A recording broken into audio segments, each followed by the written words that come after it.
Welcome back to Scott's Arcade. Today we're going to address a problematic speaker hum on my Simpsons pinball party. So the problem from the hum can be related to a lot of different sources. One theory is that the onboard amp is turned up so high on this game that no matter what you do with the volume, it generates the speaker hum. And so from my understanding, to change how that signal is sent, you can put a couple of additional resistors in right up here. Specifically, it's R106 right there and R110 right there. If you provide additional resistance across those two, that's rumored to then reduce or eliminate the speaker hum on this game. You can go about that two different ways. You can pull the board out, flip it over, and solder a 4.7K ohm resistor on the back side of the board so that it runs in tandem or parallel, if you will, with the existing resistors. And that increases the resistance across those two circuits, does something with the signal that's sent to the speaker, and quiets it down and eliminates speaker hum. I wish I could give a better description of that, but I'm more into trying the fix. The other fix is to, instead of removing the board, would be to install a 10K variable resistance pot across that lead there as well. And then you could dial it up and down with, the middle of 10K being about 5, which is pretty close to the 4.7. And that might give a little bit of adjustability. I think what I'm going to try to do today is do the 10K ohm pot and see if that works. It was hard to find on the search because I didn't have quite the right term, but these are great. These will allow you to easily connect straight to those resistors. And so I'll get a couple of these,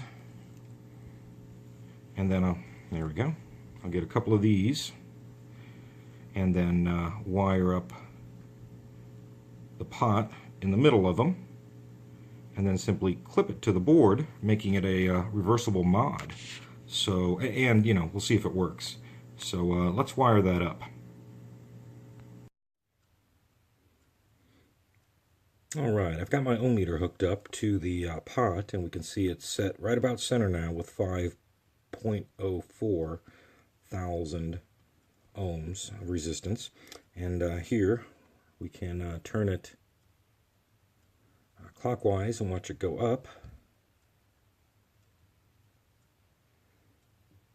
to about 10, close enough, 10K ohms, and then all the way down to 0.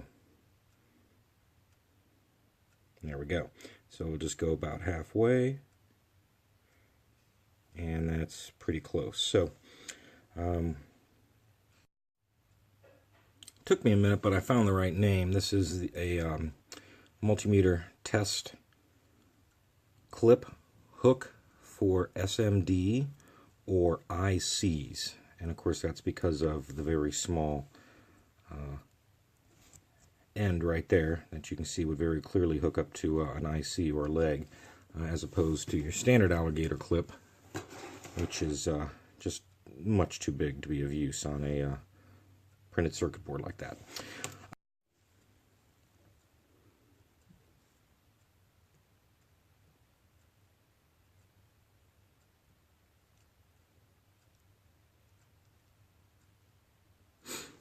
There we go, gently tin that. And then let's pass this wire up. Whoops. Got a little bit too much tinning on there. There we go. Let's pass this wire up through.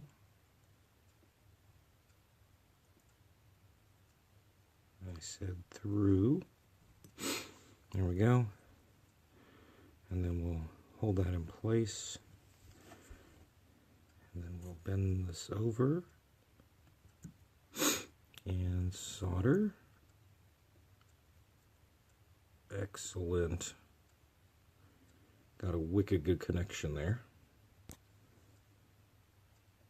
Now before you solder this wire on, you need to make sure that you get that extra cap in place. And then we, again, just fold that wire underneath. It's going to come right out the top quite nicely. Line that up.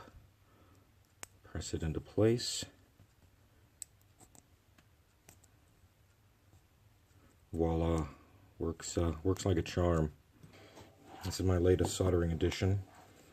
One of the soldering sponges. It replaces the wet sponge, which is nice, so you don't have to worry about wetting this. Just get a good contact here.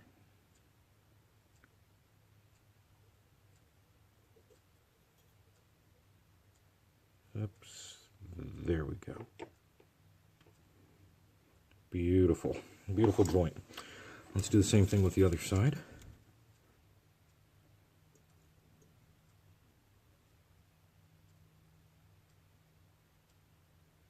And that's going to be great. I coulda, woulda, shoulda put a little heat shrink on those. Let me think on that for a moment. Super small heat shrink. It's going to shrink before I can get it on there. I'm going to try hot glue. My good old crafty mini high temp. Had it forever. I think it'll insulate and maybe help provide a little bit of rigidity for the legs as well. They're not going to be under much stress in that box, but it certainly couldn't hurt. Together. That's pretty robust. I'm happy with that. And it's very tiny.